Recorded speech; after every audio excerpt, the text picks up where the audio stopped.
জীবন থেকে একটি জিনিস শিখেছি, চাইলেই সবার আপন হওয়া যায় না।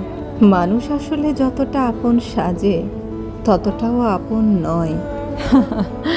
হাসতে নিজেই শেখো, কারণ কাঁদতে তো সবাই শিখিয়ে দেবে। তোমার ভালোবাসাটা মিথ্যে হলেও তোমার অভিনয়টা কিন্তু পারফেক্ট ছিল। নীরবতা অনেক কথা বলে, যা বোঝার ক্ষমতা সবার থাকে না। একবার বিশ্বাস ভেঙে গেলে সরি কোনো কাজে আসে না। অনুভূতিটা আমার একান্ত চলে যাওয়ার কারণ তোমার ব্যক্তিগত। কখনো কখনো গুরুত্ব বোঝার জন্য দূরত্বের প্রয়োজন হয়। বেকার ছেলেটাও একদিন ভালো চাকরি পেয়ে যাবে, শুধু পাবে না হারিয়ে যাওয়া ভালোবাসা। একা থাকতে শেখো বন্ধু, কষ্ট কমে যাবে অনেক।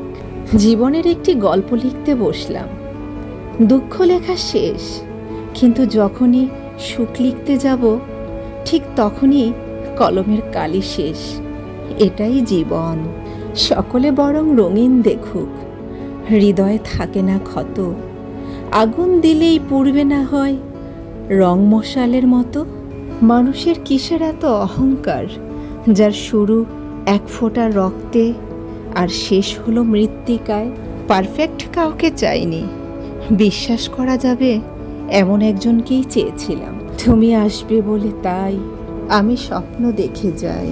যেচে কথা বলি বলে মূল্যহীন ভেবো না, পেয়ে গেছে সে নতুন ঠিকানা, তাই আর যোগাযোগ হয় না।